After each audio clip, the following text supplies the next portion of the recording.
Hello friends, welcome to computer pro. Friends, हम लोग पिछली क्लास में देखे थे सी लैंग्वेज हम लोग पढ़ रहे थे। सी लैंग्वेज में हम लोगों ने वेरिएबल वगैरह भी कंप्लीट कर लिया था। अब आज हम पढ़ेंगे format specifier. Friends, format specifier के बारे में हम लोगों ने डिस्कस भी किया था कि फॉर्मेट स्पेसिफायर क्यों यूज करते हैं, कब यूज करते हैं, कैसे यूज करते हैं, कौन सा लेटर होता है जिसको हम फॉर्मेट स्पेसिफायर बोलते हैं। देखिए, कुछ लिखा है, format specifier are used to is used together with the printf function to tell the compiler what types of data variable is storing. It is a basically placeholder for the variable value। बिल्कुल, जब भी हम print में कोई भी value को print variable को print कराते हैं तो उसमें ये भी पता होना चाहिए कि वेरिएबल अगर आया तो उसमें एक वैल्यू होगी। तो वैल्यू होगी तो ये भी हमें पता होना चाहिए कि वैल्यू किस टाइप की वैल्यू है, इंटीजर है, कैरेक्टर है, फ्लोट है, डबल है। वो कैसे आइडेंटिफाई होगा, उसके लिए हमें एक डेटा टाइप डिक्लेयर करना पड़ेगा। अब हमारे पास क्या आ गया, डेटा टाइप, वेरिएबल और वैल्यू आ गई। अब तीन आ गए। हमें क्या करना है, प्रिंटफ मेथड को हमें बताना पड़ता है कि भैया तुम देखो, हमारे पास जो इंटीजर टाइप का डेटा टाइप उसके लिए मैं %d लगाऊंगा, और जो कैरेक्टर टाइप का डेटा है उसके लिए %c, और फ्लोट के लिए %। ऐसे सबके लिए अपना स्पेसिफायर होते हैं। तो प्रिंटफ में क्या होता है कि अब इसमें अगर हमारे पास इंटीजर टाइप का वेरिएबल है तो उसमें हम क्या लिखेंगे, %d, क्योंकि इंटीजर हमारा %d स्पेसिफायर होता है। इंटीजर का क्या होता है, %d। ठीक है। फॉर बाय कैरेक्टर देखिए यहाँ पे वही दे रहा है, for example to output the value of an int variable. Int means क्या है, एक इंटीजर डेटा टाइप है, एक वेरिएबल हो गया हमारे पास। You must use to format specifier. क्या यूज करोगे आप इंटीजर के लिए, क्या यूज होगा, %d, और आई सराउंडेड बाय डबल। डबल के लिए आई यूज कर लेते हैं। फ्रेंड्स, ये डबल और इंटीजर और फ्लोट कैरेक्टर के बारे में आगे हम लोग डेटा टाइप जो पढ़ेंगे तो ये सब आपको क्लियर हो जाएगा। बट अभी के लिए समझिए डेटा टाइप होता है inside the printf function. Okay, अभी नीचे देखिए कुछ एग्जांपल दिया गया है। फ्रेंड्स, इस एग्जांपल में देखिए एक इंटीजर टाइप का डेटा टाइप लिया गया है, एक माय नंबर के नाम से एक वेरिएबल बनाया गया है, इक्वल टू साइन लगा के एक वेरिएबल वैल्यू इसमें असाइन कर दिया गया, क्या 15, यानी 15 जो 15 है किसमें असाइन है, माय नंबर में, और किस डेटा टाइप में, इंटीजर डेटा टाइप में। ओके, हमारे पास एक वेरिएबल है जो इंटीजर टाइप का वेरिएबल है, इसमें वैल्यू कितनी है, 15। अब इसको क्या करें, प्रिंटफ में प्रिंट करा रहे हैं। प्रिंटफ मेथड लगाए, अब डबल कोट ओपन करके इसके बाद %d लगा रहे हैं। %d क्या है, एक फॉर्मेट स्पेसिफायर है। फॉर्मेट स्पेसिफायर में से एक %d जो है एक किसके लिए यूज होता है, इंटीजर डेटा टाइप के लिए। जब हम डेटा टाइप इंटीजर यूज करते हैं वेरिएबल में, तब हम अगर उस वेरिएबल को हम प्रिंट कराते हैं तो हम क्या यूज करते हैं, %d। ओके, देन हम उस वेरिएबल को हम यहाँ पे लिख दिए, कॉल कर लिए कि भैया हमें आउटपुट तुम करो, प्रिंट करो, और प्रिंटफ के थ्रू हम उसमें आउटपुट ले लिए, 15 हमारे पास प्रिंट हो गया। ठीक है, इसमें कोई डाउट? देखिए, टू प्रिंट अदर टाइप से use C, %c for character के लिए, %f फॉर फ्लोट के लिए। और भी डेटा टाइप होते हैं, सबके लिए फॉर्मेट स्पेसिफायर अलग अलग होता है। जैसे कि यहाँ पे इंटीजर के %d लगा, कैरेक्टर आप यूज करोगे तो %c लगाओगे, फ्लोट यूज करोगे तो %f लगा। फ्लोट और कैरेक्टर के बारे में मैंने पिछली क्लास में आपको बता दिया था, आप उस वीडियो को देख लेना, वहां पर आपका क्लियर हो जाएगा। ओके, नेक्स्ट है वेरिएबल क्रिएट। देखिए, वेरिएबल क्रिएट करने का मैंने आपको पहले भी बता चुका हूँ, प्रैक्टिकली भी बता चुका हूँ, बट यहाँ देखिए जब दिया है देख लेते हैं। एक इंटीजर टाइप का डेटा टाइप ले रहा है, एक वेरिएबल बना रहा है माय नंबर का नाम, उसमें वैल्यू को इंसर्ट कर रहा है, यानी असाइन कर रहा है, क्या है, 15। ओके, यहाँ पे कमेंट में लिख रहा है, ये कमेंट कौन सा है, सिंगल एंड कमेंट है। Okay, integer, whole number, floating point number, character. यहाँ पे कमेंट में दे दे रहा है कि कौन कौन सा वेरिएबल है। यहाँ पे हमने तीनों वेरिएबल को क्रिएट कर लिया। फ्लोट का भी वेरिएबल बना लिया, माय फ्लोट नंबर, इसमें 5.99 का एक वैल्यू पास कर दिया। क्योंकि जो फ्लोट डेटा टाइप यूज करते हैं, फ्लोट डेटा टाइप यूज कब करते हैं, मैं बताया था पहले। फ्लोट डेटा टाइप हम जब यूज करते हैं जब हमें कोई पॉइंटिंग वैल्यू को यूज करना होता है। जैसे हमें कोई एमआरपी हो गया, एमआरपी लाइक है जैसे 10.50 रुपीज हो गया, जब हम पैसे की बात आती है तब हम इसमें यूज कर लेते हैं। नेक्स्ट है कैरेक्टर, जब भी हमें कोई नाम वगैरह लिखना होगा तो हम क्या यूज कर लेंगे, कैरेक्टर। अभी आप हर जगह देख रहे होगे हम एक लेटर ही यूज कर रहे हैं, क्योंकि जब हमें मोर जैसे सपोज आपका नाम है रमेश, तो रमेश RAME ऐसे अगर हमें लिखना होगा तो ऐसे नहीं प्रिंट होगा, उसके लिए हमें एरे बनाना पड़ता है सी लैंग्वेज में। तो अभी आगे की चीज है, बट अभी आप देख लो कैरेक्टर को प्रिंट कैसे कराते हैं। ओके, ये हमारे पास हो गया इंटीजर, फ्लोट और कैरेक्टर, तीन डेटा टाइप हो गए, तीन वेरिएबल बन गए, तीन वैल्यू भी असाइन हो गई। ओके, अब इन वेरिएबल को प्रिंट भी करना है, तो प्रिंट किससे करेंगे, प्रिंटफ से करेंगे, कभी स्कैनफ से करेंगे नहीं। ओके, तो प्रिंटफ मेथड यूज किए, परसेंटेज लगाए, क्योंकि हमारे पास जब कौन सा वेरिएबल को प्रिंट करना है, माय नाम, तो माय नाम वेरिएबल किस टाइप का माय नाम वेरिएबल है, इंटीजर टाइप का, तो इंटीजर टाइप का फॉर्मेट स्पेसिफाई परसेंटेज होता है। स्लैश आपको भी पता है, न्यू लाइन के लिए स्लैश यूज करते हैं। ओके, नेक्स्ट में देखिए कौन सा वेरिएबल प्रिंट हो रहा है, माय फ्लोट नंबर, तो माय फ्लोट नंबर नाम का एक वेरिएबल है जो किस टाइप का, फ्लोट टाइप का, उसमें वैल्यू इतनी है। हम इसका है देखिए फॉर्मेट स्पेसिफाई क्या हो जाएगा, परसेंटेज, क्योंकि इसका डेटा टाइप फ्लोट है, तो इसके लिए इसका फॉर्मेट स्पेसिफाई क्या हो जाएगा, परसेंट एफ। ओके, नेक्स्ट है परसेंट सी, कौन सा वेरिएबल है, माय लेटर, माय लेटर देखिए एक कैरेक्टर टाइप का वेरिएबल है, कैरेक्टर डेटा टाइप है। ठीक है, अब इसके लिए फॉर्मेट स्पेसिफाई क्या हो जाएगा, परसेंट सी। ओके, कोई डाउट? ठीक है, to combine both text and variable, separate them with a comma inside the printf function। Okay, कोई भी चीज आप लिखना हो, जैसे सेपरेटेड होगा ना, ये इसके अंदर आप फॉर्मेट स्पेसिफायर हो गया, वेरिएबल भी होगा, इसी के अंदर आएगी। ओके, तो फ्रेंड इस प्रोग्राम को हम एक बार प्रैक्टिकली देख लेते हैं, उसमें अच्छे से हम समझ जाएंगे। तो ऑल्ट एंटर करेंगे तो हमारा मैक्सिमाइज हो जाएगा, एफ करेंगे तो यहाँ पे हमारे पास एक बार और एफ है, ऑल्ट एफ करेंगे, यहाँ पे आ गया, इसको हम मैक्सिमाइज कर लेंगे। ओके, एक हम प्रोग्राम बनाते हैं, इंक्लूड, हमें स्टैंडर्ड फाइल को हमें क्या करना पड़ेगा, इंक्लूड करना पड़ेगा, तो स्टैंडर्ड फाइल को हम इंक्लूड कर लेते हैं। हमें फिर एक include include conio file, conio header file को हमें इंक्लूड करना है, भी इंक्लूड कर लिया। हमने ले लिया वाइड मैन, आप इंटीजर मैन भी ले सकते हो, हम वाइड मैन ले रहे हैं। ठीक है, हमें क्या करना है, पहले तो क्रिएट करना है एक इंटीजर टाइप का variable, integer a is equal to 2 मैंने ले लिया है, और सेमीकोलन किस लिए करते हैं, टर्मिनेटर यूज करते हैं, पहले भी बताया था, INTE integer variable creating. Okay, या क्रिएटिंग इंटीजर वेरिएबल आप लिख लो, स्टार्टिंग में सेंटेंस ठीक हो जाएगा, क्रिएटिंग इंटीजर वेरिएबल। ओके, ठीक है, अब आगे आ जाते हैं। अब एक वेरिएबल बनाते हैं करेक्टर टाइप का, करेक्टर। ठीक है, करेक्टर मान लीजिए सी इज इक्वल टू, मैं डाल देता हूँ, अगर आपका रमेश नाम है तो आर इसमें प्रिंट करता है, आप कैपिटल स्मॉल कुछ भी कर सकते हैं। हम यहाँ पर कमेंट में लिख देते हैं creating character variable. Okay, and next हमारा हो जाएगा फ्लोट, फ्लोट भी डेटा टाइप हमारा है, मान लीजिए float F is equal to, आप यहाँ पे जो ए सी एफ लिख रहा ना, इसमें आप कुछ भी लिख सकते हो, जो वेरिएबल नेम है ना आप कुछ भी ले सकते हो, मैंने अभी एग्जांपल के तौर पर ले लिया है। तो फ्लोट में मान लीजिए हमारे पास 100.50 पैसे हमारे पास वैल्यू है, इसको पास कर दिया। अब हम यहाँ पे एक कमेंट में लिख देंगे क्रिएटिंग फ्लोटिंग, फ्लोटिंग या फ्लोट वेरिएबल, फ्लोटिंग लिख लो, फ्लोटिंग वेरिएबल। ओके, इन सबको भी हम टाइप करके स्पेस मार के हम इक्वल में कर लेंगे तो अच्छा लगेगा। ठीक है, ओके,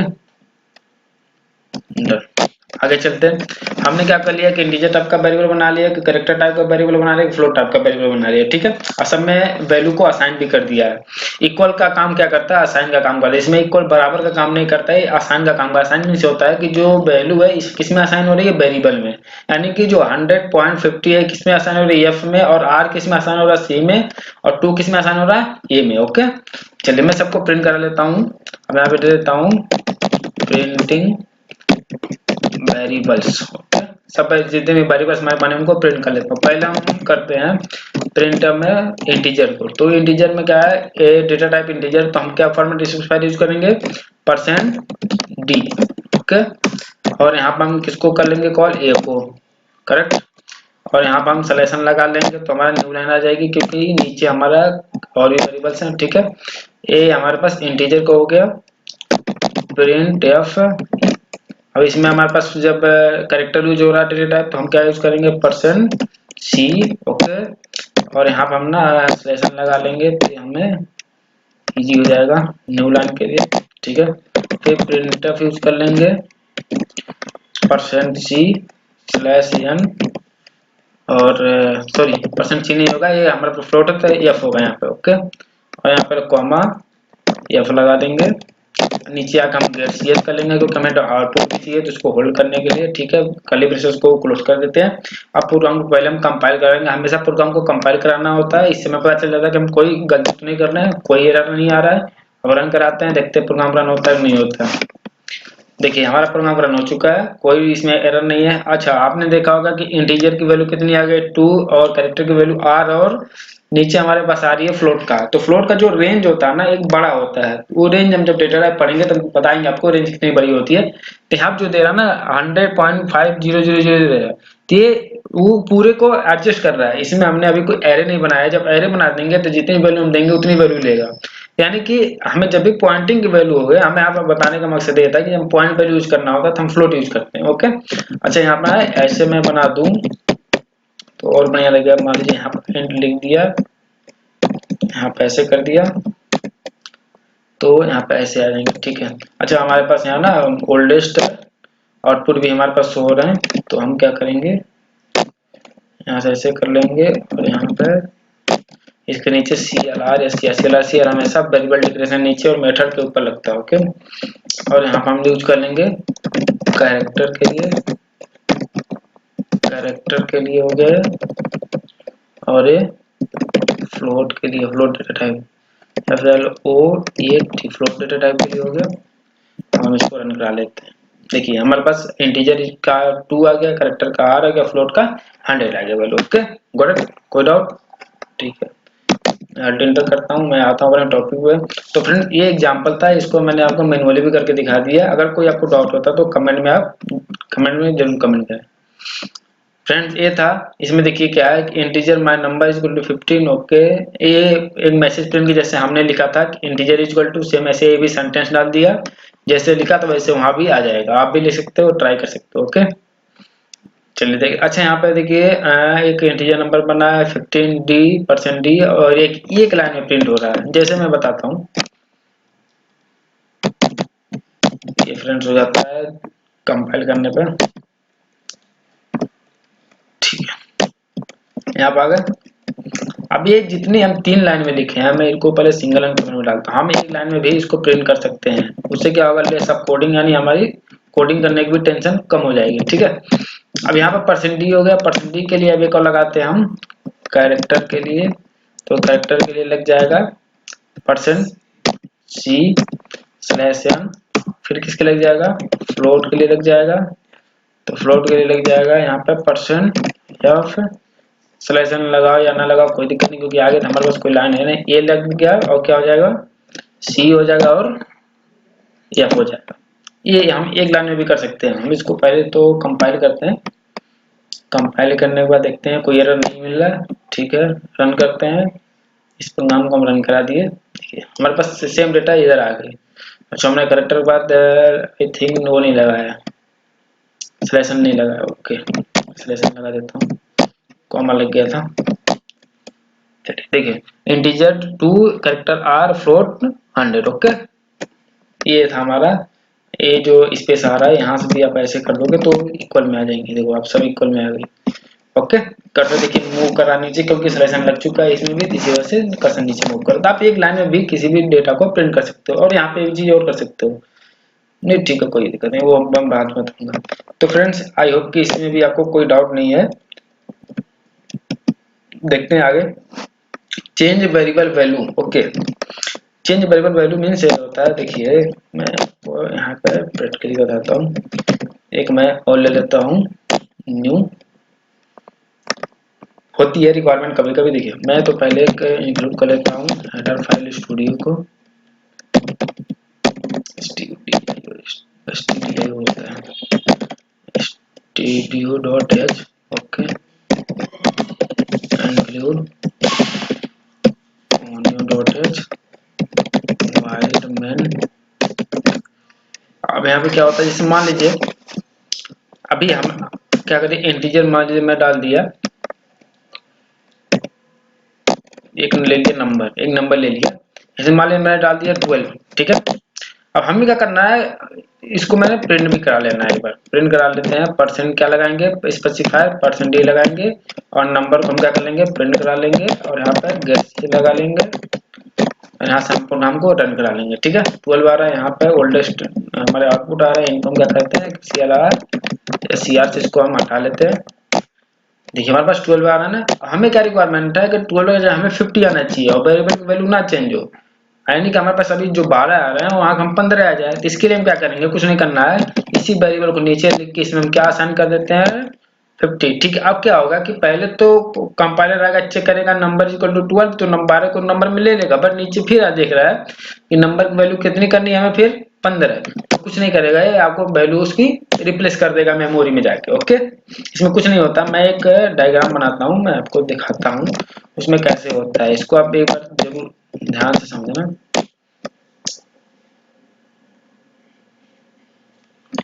फ्रेंड्स इसमें क्या होता है, मेमोरी में पहले तो हमने बनाया था कि ए, हमने क्या बनाया था, ए इज इक्वल टू कितना 2 दिया था। ठीक है ना, इक्वल 2 दिया था। तो मेमोरी में क्या होता है, मेमोरी में हमारे पास एक स्पेस बनती है।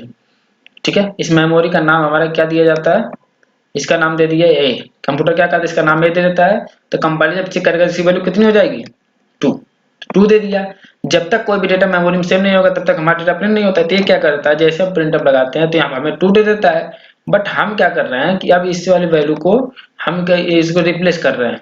ठीक है, वेरिएबल में वेरिएबल तो सेम है, बस इसकी वैल्यू को हम चेंज कर रहे हैं। तो एक वैल्यू कितनी कर रही है 3। ठीक है, हमने एक वैल्यू 3 कर दिया, तो अब क्या होगा, यहाँ कंपाइलर देख रहा है कि वैल्यू 2 ठीक है, वो तो ये 2 को किसमें असाइन कर दिया, ये में कर दिया। फिर आगे उसको देख रहा है वेरिएबल का नेम सेम है, बट उसका क्या है, जो वैल्यू थी वो डिफरेंट हो गई। तो 3 अब क्या करेगा, 2 को हटा देगा, उसके जगह पर क्या लिख देगा 3, यानी कि जो यहाँ पर 2 लिखा हुआ है ये अब यहाँ से हट जाएगा।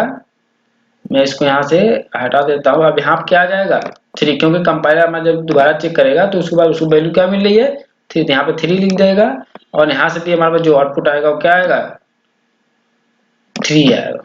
2 3 कभी नहीं आएगा, 3 आएगा, क्योंकि ये रिप्लेस हो जा रही है। ठीक है, रिप्लेस मीन्स होता है एक बदल चेंज हो जा रहा है। ओके, तो यहाँ पे वही एकदम लॉजिक चल रहा है। इसमें आपको कोई अगर डाउट हो तो आप कमेंट में जरूर क्वेश्चन करिएगा। ओके, ठीक है, देखिए यहाँ पे अभी वही कर रहा है कि हमें चेंज वेरिएबल वेरिएबल की वैल्यू को हम चेंज कर रहे हैं। यहाँ क्या कर रहा है कि माई नंबर वेरिएबल उसमें 15 डाल रहा है, उसको फिर क्या कर रहा है change number is equal to 10।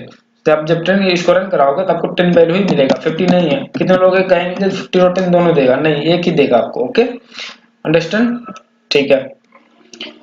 अच्छा यहाँ देखिए क्या कर रहा है, एक माई नंबर का एक वेरिएबल बनाया जिसका वैल्यू 15 है, फिर एक वेरिएबल बना रहा है माई अदर नंबर 23। अभी क्या कर रहा है, assign the value of my number 23 to my number, यानी कि दोनों को स्वैप कर रहा है, एक के वैल्यू दूसरे में असाइन कर दे रहा है। मैं दिखाता हूँ आपको करके। ठीक है, हमें क्या करना है, पहले तो 2 वेरिएबल बनाना है, इसको अल्ट एंटर कर लो आप। ठीक है, हमारे पास एक वेरिएबल बना हुआ है, एक और वेरिएबल बना लेना हमें। ये इसको मैं ले लेता हूँ नंबर 1, इसको मैं नंबर 1 ले लेता हूँ, दोनों डिफरेंट हो गए, वेरिएबल में डिफरेंट हो गया। हम क्या कर रहे हैं कि नंबर की वैल्यू कितनी है, मैं यहाँ पर नंबर 2 कर देता हूँ, और यहाँ पर नंबर 1 की वैल्यू कितनी है 12, और नंबर 2 की वैल्यू कितनी है 15। हमें क्या करना है कि नंबर 1 में वैल्यू किसकी आ जाए, नंबर 2 की।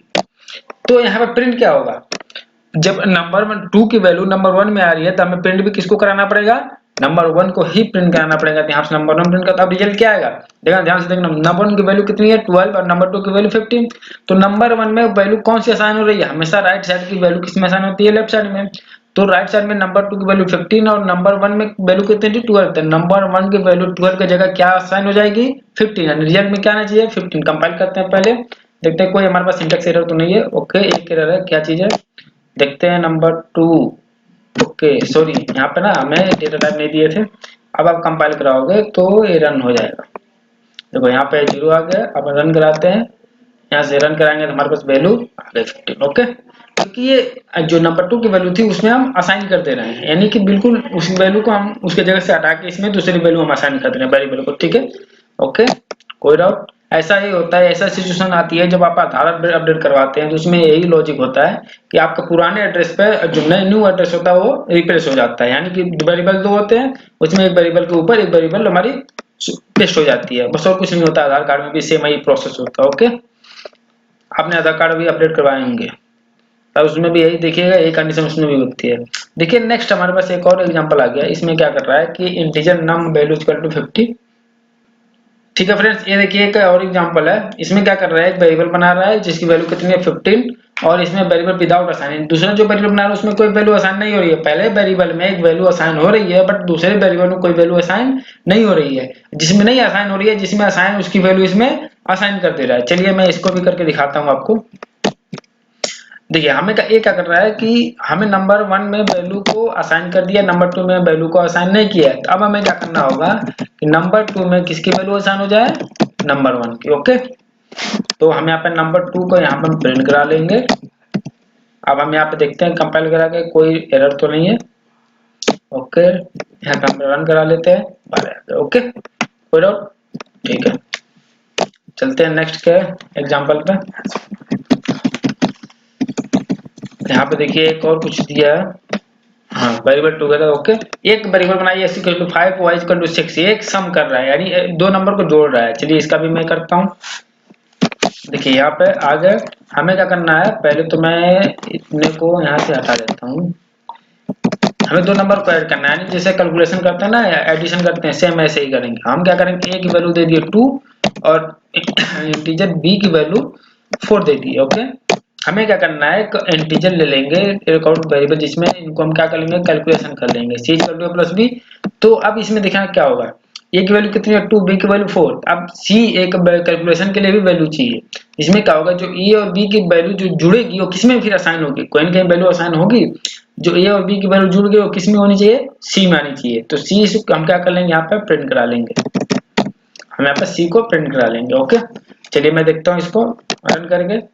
प्रोग्राम 6 आ रहा है, करेक्ट काम कर रहा है। अच्छा, इसमें एक और चीज हम कर सकते हैं, ये चीजें अगर आप ना लिखें, देखते हैं ये सक्सेसफुल होता है नहीं। परसेंट सी लगा लिए। हम क्या करते हैं, यहाँ पे एक और परसेंट डी लगाते हैं, यहाँ पे a प्लस बी लगाएंगे। ये कितने लोग ये भी कहते हैं कि ऐसा भी होना चाहिए, लेकिन ये क्या करेगा पूरे को। अच्छा, इसमें सी आर ओके, इसमें मैं दोनों चीज को दो दो बार हो जा रहा है ना। 1 मिनट, यहाँ पे 6 आ गया। आप ऐसे भी कर सकते हो कि इसमें आ जाओ तो तीसरी वेरिएबल जो हम बना रहे थे उसे बनाने की जरूरत हमें नहीं पड़ेगी, लेकिन ये तरीका सही नहीं है, इससे आपका काम नहीं चलेगा। और फ्रेंड इसमें एक और तरीका मैं बता देता हूँ, आपको ऐसे भी नहीं करना है, सिंपल से आपको ऐसे करना है, integer is equal to 2 and b is equal to 4 और एक वेरिएबल c ले लेंगे और नीचे आ जाएंगे। हम यहाँ पे एक हम वेरिएबल बना लेंगे। सबसे बढ़िया तरीका ये होता है, यहाँ पर c is equal to a plus B. हमें कोई डेटा टाइप दो बार बनाने की जरूरत नहीं है, आप परसेंटेज लिखे और अब हम c को लिख देंगे, हमारा प्रोग्राम रन हो जाएगा। ठीक है, ये शॉर्टकट होता है, सबसे बढ़िया होता है, इसमें आपको कोड भी कम करना पड़ेगा। ओके, तो आई होप कि आपको एडिशन भी आ गया, सेम ऐसे ही सब्ट्रैक्शन हो जाएगा। आपको कुछ नहीं करना है, यहाँ पे सब्ट्रैक्शन का ऑपरेटर लगा देना है, देन इसको प्रोग्राम को आउटपुट करना। -2 आ गया, 4 - 2 इज इक्वल टू 2। अब मल्टीप्लाई करोगे तो यहाँ से मल्टीप्लाई भी सेम हो जाएगा, 4 to 8। ओके, अब यहाँ से डिवाइड करोगे तो यहाँ से डिवाइड भी हो जाएगा। ओके, ठीक है, क्योंकि उसका रिमाइंडर यही आएगा। अच्छा, इसमें आप एक कर दो, अभी देखना आपका रिजल्ट आ जाएगा। ओके, सब कुछ इसमें हो जाएगा। तो ये था हमारा कैलकुलेशन का मैंने बता दिया। अब चलते हैं नेक्स्ट एग्जांपल की तरफ, देखिए उसमें क्या है। अच्छा, डिक्लेरेशन मल्टीपल वेरिएबल देखिए मैंने बता दिया, जो ये एग्जांपल कर रहा है ये भी मैंने आपको बता दिया है। ये हम मल्टीपल वेरिएबल को कैसे डिक्लेयर कर सकते हैं एक ही डेटा टाइप के साथ। डेटा टाइप तो एक ही बार डिक्लेयर हो रहा है, वेरिएबल और वैल्यू हम डिफरेंट कर सकते हैं। अब देखिए ये भी मैंने बता दिया है अभी पिछले टाइम में। ओके, आगे बढ़ते हैं, देखते हैं और क्या है। यहाँ देखिए x एक वेरिएबल बना रहा है, x y z integer type का 3 वेरिएबल बनाया, और x में y की वैल्यू आ जाए और y में z की वैल्यू और z में 50 आ जाएगी। तो अच्छा, इसमें अब होगा कि ये थोड़ा लॉजिकल क्वेश्चन है। चलिए मैं इसको भी देखते हैं कैसे होगा। यहाँ पे आते हैं अपने कंपाइलर पे, कंपाइलर को हम यहाँ पे लाते हैं। ये क्या किया, सेम। अब देखो अगर आपका कोई डाउट वगैरह हो तो ऐसे आप कर सकते हो, छोटा ही पहले आप प्रोग्राम लिख लो। जैसे मान लो आपने ए ले लिया और बी ले लिया और सी ले लिया, ठीक है। अब आप हम यहाँ पे क्या करते हैं, एक वेरिएबल बनाते हैं, a is equal to b, b is equal to c, c में हमारे जो 10 डालते हैं 10 पास कर दिए। अब हम क्या कर रहे हैं, नीचे इसमें %d, इसमें a प्लस बी प्लस सी, ठीक है, यही हो रहा है ना। आप अगर देख पा रहे होंगे तो यहाँ पे सेम ऐसे प्रोग्राम है, कोई चेंजेस नहीं है। चलिए मैं अब आता हूँ यहाँ पर।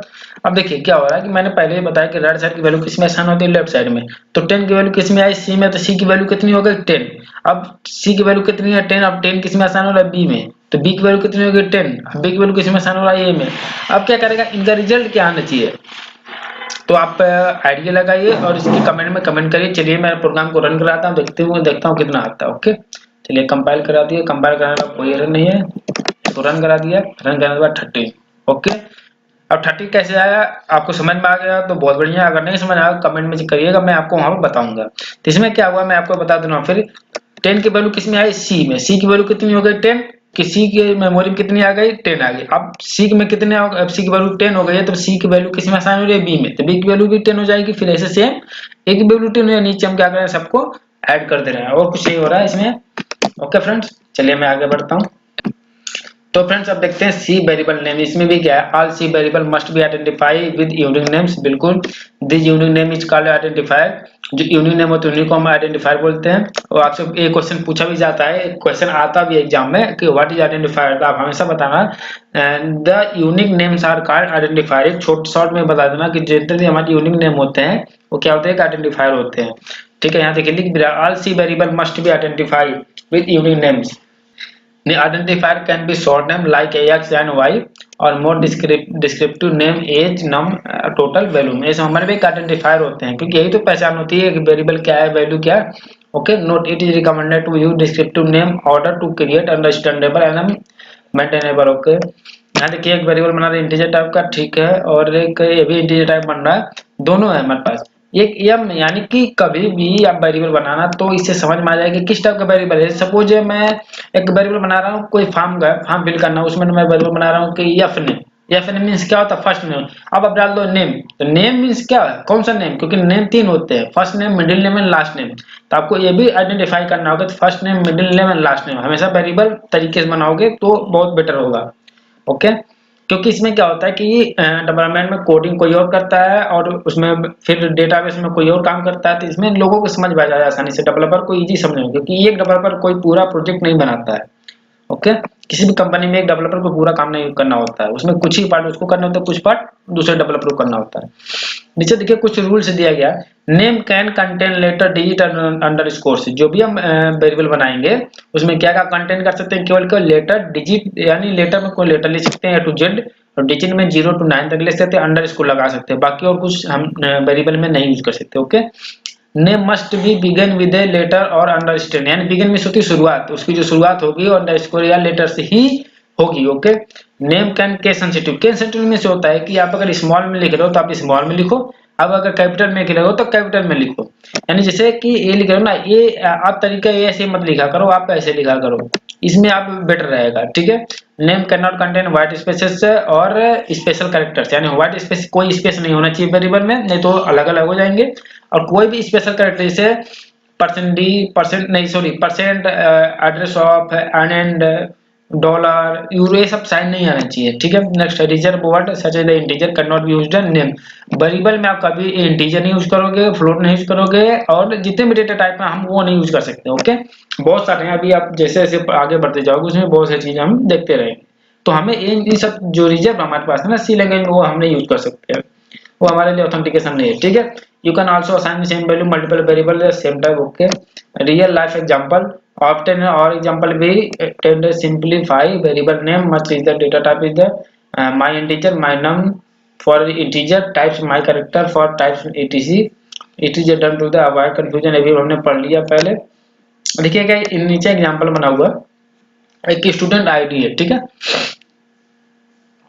स्टूडेंट आईडी एक बहुत तरीके से बना रखा है, स्टूडेंट आईडी हो गया, स्टूडेंट एज हो गया, स्टूडेंट फीस हो गया, स्टूडेंट ग्रेड हो गया। ओके सबको क्या कर लिया, प्रिंट करा लिया, इसमें कोई कंफ्यूजन नहीं है, आप भी कर सकते हो ढंग से। देखो मैं किसको भी कर लेता हूँ फिर मैं आगे बढ़ता हूँ। चलिए मैं यहाँ से पूरे को डेटा को मैं हटा लेता हूँ। हमें क्या करना है कि स्टूडेंट क्या लेना, हमें स्टूडेंट रोल नंबर लेना है। Roll number. तो स्टूडेंट रोल नंबर किसमें आता है? ये तो इंटीजर में आता है, सबको पता है, इसलिए डेटा टाइप कौन सी यूज हुआ? इंटीजर। हमें मान लीजिए इसमें दे दिया 1, ठीक है। अब हमें क्या लेना है? इसका रोल नंबर लेना, नेम लेना है स्टूडेंट का। तो हम इस नेम किस में आएगा? इंटीजर में आएगा नहीं, कैरेक्टर में आएगा। तो आएगा STUDE, स्टूडेंट नेम किस में आ जाएगा? मान लीजिए इसका नाम है आर से, तो रमेश, क्योंकि पूरा हम ये भी लिख सकते हैं, उसके लिए एरे बनाना पड़ेगा। मान लीजिए इसका कोर्स हो गया, कोर्स भी हम किस में डालेंगे? कैरेक्टर में डालेंगे। तो स्टूडेंट कोर्स। और यहाँ पे हम क्या करेंगे? मान लीजिए वो बीटेक कर रहा है, तो हम स्टार्टिंग का केवल हम ये लेटर लिख सकते हैं अभी, बाकी आगे हम बताएंगे कैसे लिखा जाता है, ठीक है। अब मान लीजिए इसकी फीस डाल देता हूँ। तो फीस किस में जाएगी? फ्लोट में जाएगी, क्योंकि फ्लोट हमारी क्वांटिटी वैल्यू सपोर्ट करता है। तो student fees is equal to, मान लीजिए इसका 12,500। ओके, इसकी फीस मैंने डाल दिया, रैंडम कुछ भी आप डालो। इनको मैं प्रिंट कराना, कुछ नहीं करना है, प्रिंट में लिख देंगे %d। पहले को मैं प्रिंट कराता हूँ तो क्या कराना पड़ेगा? जैसे लिखा वैसे लिखना पड़ेगा, रोल नंबर। ओके, यहाँ पर हम सेमीकोलन लगा देंगे, बाकी को कुछ नहीं करना है। यहाँ पर स्लैश n लगा देंगे, तो ये न्यू लाइन बन आ जाएगी नीचे, ठीक है। अब यहाँ पर हम एक और प्रिंटर बनाएंगे, प्रिंटर लगाएंगे, क्या है? इंटीज कैरेक्टर, तो %c लगाएंगे, और यहाँ पर /n, और यहाँ पर लिख देंगे स्टूडेंट नेम। स्टूडेंट नेम हो गया, ओके। यहाँ पे स्टूडेंट नेम प्रिंट हो गया। अब एक और हम प्रिंट करा लेते हैं, प्रिंट करा लेंगे %c, यहाँ पे /n लगा लेंगे। यहाँ पे हम लिख लेंगे STUD स्टूडेंट, सॉरी यहाँ पे मिसिंग हो रहा है क्या चीज? ओके, /n, यहाँ पे /n, और यहाँ पे हो जाएगा स्टूडेंट कोर्स। हम यहाँ पे इसको क्लोज कर देते हैं, इसका भी कम हो गया। प्रिंट एफ, क्या बच रहा है हमारे पास? फ्लोट यानी स्टूडेंट फीस। ओके, तो इसमें आ जाएगा एफ में /n, यहाँ पर स्टूडेंट फीस। ओके, चारों वेरिएबल का यूज कर लिया। अब हमें क्या करना? पहले इस प्रोग्राम को कंपाइल कराना। हो सकता है कहीं सिंटैक्स एरर नहीं है, इस प्रोग्राम को हम रन कराते हैं, हमारे पास आ गया। ओके, 13 क्यों आ रहा है? क्योंकि हमने यहाँ पे ओल्ड वैल्यू आ रही है, तो हम क्या करेंगे? यहाँ पे एक CLR या CR लगा लेंगे, यहाँ पे वेरिएबल डिक्लेरेशन नीचे, तो हमारा जो ओल्ड आउटपुट है उसको क्या कर देगा? क्लियर कर देगा, ठीक है। आ गया ना, 101 आ गया, R आ गया, B आ गया, 12 आ गया। ओके, ये था हमारा। एक आप ऐसे ही बना सकते हो, अपना पूरा बायो लिख सकते हो। अब अगर आप BCA कर रहे हो या BTech कर रहे हो या MCA कर रहे हो, आप इसमें बिल्कुल आप स्टार्टिंग से लेकर अपना पूरा बायो इसमें मेंशन कर सकते हो। तो फ्रेंड्स, अब नेक्स्ट टॉपिक हमारा आता है। अब देखिए, हमें यहाँ पे वेरिएबल और वैल्यू खत्म हो गया। अब बताते हैं डेटा टाइप, जो भी हम इंटीजर, फ्लोट, कैरेक्टर यूज करते आ रहे थे, उनके बारे में अब डिस्कस करने जा रहे हैं, ठीक है। तो डेटा टाइप मैंने आपको बता भी दिया था फ्रेंड्स। इसके पहले मैं आपको एक चार्ट में दिखा दूं। आप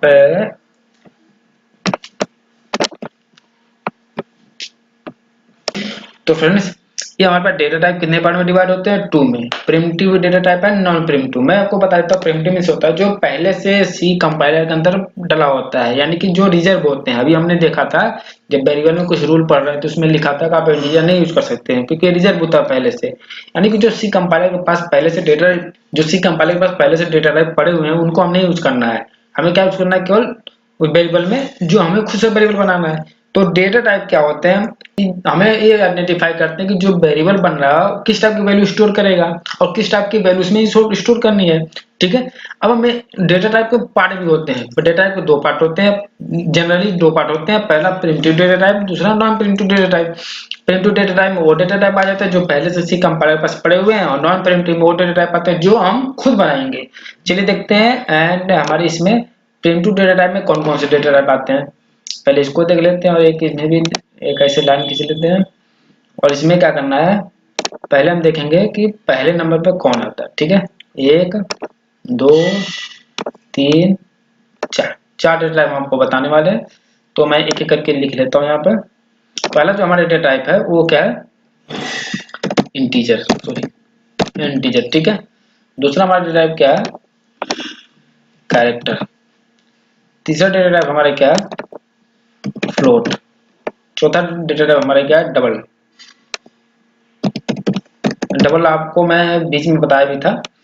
तो ये हमारे पास 4 डेटा टाइप प्रिमिटिव होते हैं, यानी कि जो पहले से सी कंपाइलर के पास पड़े होते हैं। कितने डेटा टाइप होते हैं? 4, इंटीजर, कैरेक्टर, फ्लोट और डबल। अब नॉन प्रिमिटिव की बात करते हैं, इसमें कितने डेटा टाइप आते हैं? इसमें बहुत सारे आते हैं जो खुद से डेवलपर बनाते हैं, स्टूडेंट बनाते हैं, जो भी इसको प्रोग्रामिंग यूज करते हैं खुद से बनाते रहते हैं। जैसे कि आप लोगों ने सुना होगा, मैं भी कभी से आपको बता रहा था कि ये बनाएंगे हम क्या, एरे। एरे मैं आपको बता रहा था, एरे खुद से बनाना होता है, ये भी एक डेटा टाइप है, ये नॉन प्रिमिटिव डेटा टाइप है। और भी हमारे पास होते हैं स्ट्रक्चर। आप स्ट्रक्चर भी बनाओगे, STRUCTURE स्ट्रक्चर बनाओगे, ये भी हमारे पास नॉन प्रिमिटिव डेटा टाइप खुद से बनाते हैं।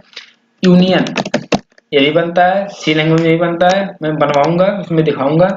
और इनम भी बनता है, इनम भी। और एक और होता है हमारे पास, बहुत सारे होते हैं, मैं आपको बस जो फेमस है मैं उनको बता रहा हूँ, ठीक है, जो ज्यादातर यूज होता है। तो ये हमारे पास क्या है, सी लैंग्वेज के डेटा टाइप्स। मैंने डेटा टाइप्स को बता दिया। इसमें अगर आपको कोई भी डाउट हो, कोई भी कंफ्यूजन हो, आप उसमें हमें बता सकते हो, ठीक है। डेटा टाइप दो पार्ट में डिवाइड हुआ है, प्रिमिटिव डेटा टाइप और non primitive data type. Primitive data type में integer, character, float and double. और नॉन प्रिमिटिव डेटा टाइप में एरे, स्ट्रक्चर, यूनियन, नंबर और पॉइंटर। आप बस इतना याद कर लो, यही 4 पेज में बना दोगे तब भी आपका गलत नहीं होगा, ओके। बट आज की डेट में आप हर जगह देखोगे तो आप बहुत सारी चीजें अलग अलग दिखाई जाएंगी, बट आपको बस वो भी आप ध्यान देना, अब ये भी ध्यान देना, ठीक है। अब मैं आपको एक और चीज दिखाता हूँ कि आप जब कहीं और भी देखोगे तो इससे भी ज्यादा अब आपको दिखाया जाएगा, ठीक है। इसमें एक बीच में आ जाता है, मैं एक और आप यहाँ पे बता देता हूँ, एक और ऐसे आ जाएंगे, इसका नाम हो जाएगा हमारा डिराइव्ड डेटा टाइप, इनको बोलते हैं। इसको भी आप एक बार जरूर पढ़ना है ध्यान से, इसको बोलते हैं derived data type, derived data type, okay. हमारे डिराइव ये भी इसी के अंदर में आते हैं, इनका भी कुछ हमारे पास होते हैं, दिखाता हूँ वो भी आपको। उसमें आपको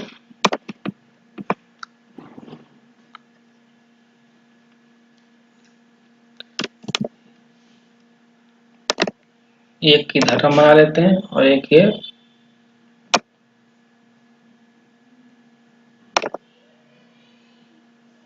एक इधर बना लेते हैं। दो ये भी होते हैं, दो टाइप के। अब इसको अच्छे से चार्ट बना लेना, क्योंकि पेंट पे सही चल नहीं पाता है। इसको हम बोलते हैं साइन इंटीजर, इसको बोलते हैं अनसाइन इंटीजर। इसकी साइज चलिए मैं कभी कम कर लूंगा, यहाँ बोलते हैं SIGN साइन इंटीजर हो गया। इसको हम बोलेंगे अनसाइन इंटीजर। एक और होता है हमारे पास जिसको हम बोलते हैं अनसाइन, SIGN, ठीक है, अनसाइन इंटीजर। या आप एक ही इसको कर लोगे तभी ठीक है, अनसाइन, ओके। चलिए अब हम इसमें भी देखते हैं, इसमें भी अब साइन में कितने इंटीजर आते हैं और अनसाइन में कितने इंटीजर आते हैं। मैं दोनों को ऐसे कर ले रहा हूँ, इसको थोड़ा सा छोटा कर लेंगे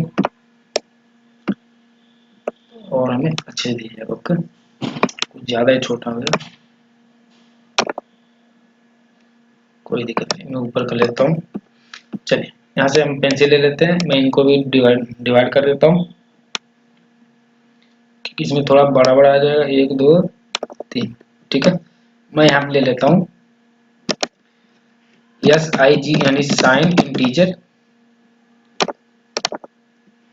SIGN sign character, SIGN sign short, एक और होता है इसमें साइन लॉन्ग। अब इसमें भी मैं बना देता हूँ इसी लगे हाथ अनसाइन कैरेक्टर, सेम ऐसे ही हो जाएगा, उसी का अपोजिट हो जाएगा, अनसाइन इंटीजर, अनसाइन कैरेक्टर, अनसाइन शॉर्ट,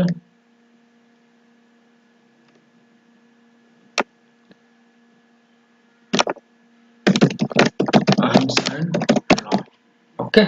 ये हमारे पास जो हमारे डिराइव्ड डेटा टाइप के हमारे पास टाइप्स हैं वो है हमारे पास, यानी कि डेटा टाइप दो टाइप में होते हैं, मेजर दो टाइप में होते हैं, लेकिन अगर उसमें पार्ट करेंगे तो बहुत सारे होते हैं। आप और भी अगर अगर देखोगे तो बहुत सारे देखते हैं, लेकिन ये हमारे पास इतने बहुत, इससे ज्यादा आपको पढ़ने की जरूरत भी नहीं है। डिराइव्ड डेटा टाइप में दो होते हैं, साइन और अनसाइन होते हैं, और एक आ जाएगा लॉन्ग डबल, तो उसके नीचे आप एक बना लेना चार्ट में लॉन्ग डबल। ठीक है, हमारे पास स्पेसेस नहीं है इसमें, तो एक और आप यहाँ से लॉन्ग डबल के लिए, क्योंकि एक हमारे पास डबल डबल बचेगा, तब हम लॉन्ग डबल बना लेंगे। मैं यहाँ लिख दे रहा हूँ, इसको आप बना लेना लॉन्ग डबल, लॉन्ग डबल। ये इसमें नहीं आएगा, ये इसी में आ जाएगा डिराइव्ड डेटा टाइप में। ओके, इतने डेटा टाइप हमारे पास होते हैं सी लैंग्वेज में। ओके, तो आप धीरे धीरे करके सबको आप अच्छे से पढ़ोगे। तो फ्रेंड्स, इस वीडियो को कंटिन्यू करते रहिएगा। इसमें बस डेटा टाइप केवल चार्ट है। अब हम चलते हैं टॉपिक पे, उसमें देखते हैं क्या क्या चीजें हैं। ओके, देखिए इसमें लिखा an explaining the variable character a variable in must be the specific data type and you must you have format. ये सब चीजें हमने कर लिया। इसमें देखिए एक प्रोग्राम बना हुआ है, इंटीजर फ्लोट कैरेक्टर का वेरिएबल बना है, जिसकी वैल्यू भी इसमें असाइन हो गई है। इनको क्या कर लिया, प्रिंट कर लिया है। ये हमें पढ़ने की जरूरत भी नहीं है, आपको मैं करवा चुका हूँ पहले। देखिए बेसिक डेटा टाइप में इसमें आ गए हम। जो बेसिक डेटा टाइप हमारे पास है उसमें देखिए कुछ न कुछ जरूर लिखा होगा। The data type specify the size of the type of the information the variable will store in the tutorials will be focus on the most basic ones. ठीक है, इंटीजर, ध्यान दीजिएगा, मैं जो साइज साइज पहले बोल रहा था ना, अब साइज क्या यहाँ पे दिखा रहा है। जो बेसिक डेटा टाइप है एक, यानी कि प्रिमिटिव डेटा टाइप जो हमारे पास, वो क्या है, integer float double and character. अब इसमें क्या है कि जो इंटीजर की साइज कितनी होती है, 2 और 4 बाइट होती है। हमें दो, यानी कि इसमें सी लैंग्वेज में 2 ही बाइट लिख चलते हैं, 4 बाइट का वो इसमें पढ़ने की जरूरत नहीं है। यानी कि इंटीजर में साइज कितनी होती है, 2, जिसकी यानी कि इसकी क्या है, store whole number without decimal. ठीक है, इसमें केवल नंबर स्टोर होता है, इसमें कोई डेसिमल वैल्यू नहीं होती है। ओके, फ्लोट की साइज कितनी होती है, 4 बाइट होती है। डबल की साइज कितनी होती है, 8 बाइट होती है। कैरेक्टर की साइज कितनी बाइट होती है, 1 बाइट होती है। ये चीज आपको ध्यान देना है, ये भी इंटरव्यू में भी पूछा जा सकता है और ये आपके एग्जाम में भी पूछा जाएगा। ओके ओके, ठीक है। अब बढ़ते हैं आगे। आपको साइज भी कंफर्म हो गया कि किस डेटा टाइप की किसी साइज है, और ये बेसिक फॉर्मेट स्पेसिफायर्स मैंने आपको पहले भी बता चुका हूँ। %C परसेंटेज स्ट्रिंग के लिए लगता है, स्ट्रिंग भी मैं बताऊंगा आगे चल के। LF लॉन्ग डबल के लिए हो जाएगा, और I और इंटीजर इसके लिए हो जाएगा, ये भी मैंने आपको बता चुका हूँ। सेट डेसिमल प्रिसीजन, फ्रेंड्स यहाँ पे लिखा set decimal precision, you have the probably already noticed that if you the print floating point number the output will be showed 6 digit after the decimal point। यानी decimal point के अब बाद में 6 digit दिखा रहा था ये फ्लोटिंग पॉइंट, बट अब क्या चाहिए, अगर उससे भी ज्यादा हमें चाहिए तो हम क्या यूज करेंगे, डबल यूज करेंगे, डबल डेटा टाइप यूज करेंगे। बट अगर हम सी डिजिट के, यानी कि हमें जब कम साइज की रिक्वायरमेंट होती है तब हम तो वहाँ पे फ्लोट यूज करेंगे, बट हमें लॉन्ग की यूज होगी तो हम क्या यूज करेंगे, डबल यूज कर लेंगे। हमें अगर एक्स्ट्रा जीरो लेना है, एक्स्ट्रा में वैल्यू लेनी है, तो हम वहाँ पे डबल यूज कर लेंगे, और कुछ नहीं है। अब इधर तो सब सेम है। टाइप कन्वर्जन मैं नेक्स्ट क्लास में बताऊंगा। बाकी यहाँ तक डेटा टाइप था। डेटा टाइप में अगर आपको कोई डाउट है तो कमेंट सेक्शन में कमेंट जरूर करें, मैं उसकी सोल्यूशन बताने की कोशिश करूंगा, आपको एक्स्ट्रा क्लास भी दे सकता हूँ। ओके, तो फ्रेंड्स बने रहिए हमारे वीडियो के साथ, देखते रहिए। मिलते हैं नेक्स्ट वीडियो में, तब तक के लिए धन्यवाद।